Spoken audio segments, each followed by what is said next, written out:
This woman seemed to be sleeping, but in fact, she was secretly checking the time. It was 3:42 a.m. She gently moved her husband's arm off her body, then tentatively called out his name twice. There was no response. It seemed that the sleeping pills she had secretly administered had taken effect. She walked quietly into the closet, picked up the luggage she had hidden earlier, and turned on the camera in the room to aim it at the bedside, so as to keep track of her husband's movements at any time. After leaving the bedroom, she rushed straight to her husband's studio, turned off the 9 surveillance cameras except for the one in the bedroom, and deactivated the security alarms in the entire house. Just as she was about to leave, she saw an empty frame in the safe compartment. It looked very strange, but she had no time to investigate further. She was only determined to leave this prison-like mansion as soon as possible. Even as she reached the garage, she sensed movement behind her. This dog, like her, was also a pet imprisoned in this house. She couldn't bear to abandon it, but she couldn't take the dog with her either. After much hesitation, she decided to help the dog remove the electric shock collar around its neck. Unexpectedly, this momentary softness of heart almost cost her her life. The piercing alarm suddenly shattered the night. The mansion behind her seemed to have awakened like a giant beast. The lights on each floor gradually came on. She didn't have time to look back at the surveillance cameras. She ran as fast as she could, leaping over a 2-meter-high wall, passing through the dark forest, and finally reaching the road. Her sister, who had arranged to meet her earlier, happened to drive over. She pulled the car door open and rushed into the car, trembling uncontrollably, unable to speak coherently. Just go, Emily. Go. Open the fucking What is happening? Cecilia, open the door! Open the fucking door!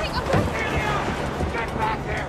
The sister stepped on the accelerator and pushed away her brother-in-law. Leah was still shaken from the experience. In the darkness, her husband didn't pursue her. He just bent down to pick up the medicine bottle on the ground and held it tightly in his hand. This action was like a cold signal. The real game had just begun. After successfully escaping, Leah had been hiding in the home of her police friend, James, but the accumulated fear over the past few years didn't disappear with the escape. The psychological shadow left by years of control and violence seemed like an invisible film tightly wrapping her, making her constantly anxious. Half a month passed, and she still dared not step out of her house. She didn't want to interact with anyone outside. Even just going to the door to pick up letters or encountering joggers on the street could terrify her. She hurriedly rushed back to the house, locked the door tightly. That day, her sister came to visit. She was originally planning to tell her a major piece of news, but before she could speak, Leah became emotionally agitated. I asked you not to come over. He knows where you live. He will follow you. Yes. Well, I have some news. There is no news that justifies this. See to cut me off anymore. Because he's dead.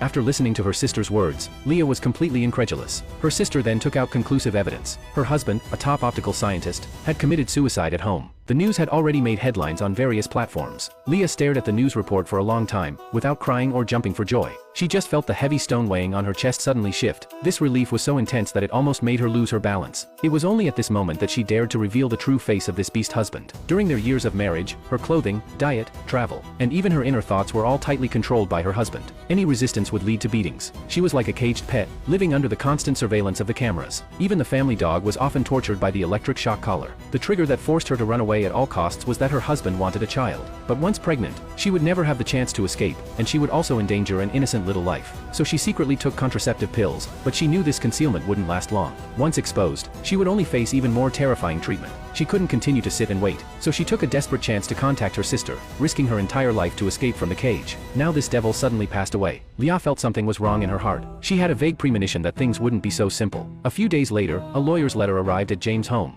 Leah was highly alert. Her residential address was strictly confidential. How did the letter get here? She hesitated as she opened the envelope. Inside was a notice of her husband's estate. The sudden news made her temporarily put aside her concern about the leak of the address. She didn't realize that this was the beginning of the nightmare returning. The one handling the estate was her husband's brother, Tom. According to the will, Leah could inherit $5 million, which would be distributed in the form of $10,000 per month over 50 months. The only condition was that Leah couldn't have any criminal record during this period. Although the whole thing was reasonable yet strangely so, no one would refuse this sum of money. Just having escaped, she was penniless and living with a friend. This money was like a lifeline for her. So she signed her name and accepted all the terms. After receiving the money, the first thing Leah did was to open a new account for James' daughter and promised to deposit $10,000 every month to support the girl's education, in order to repay the family's kindness. The three of them had a drink together, and the atmosphere in the living room was rarely so relaxed. For the first time, Leah showed a genuine smile, thinking that she could finally completely separate herself from the past and start a new life. But no one noticed that in a certain corner of this room, there seemed to be a pair of eyes staring coldly at everything that was happening before them.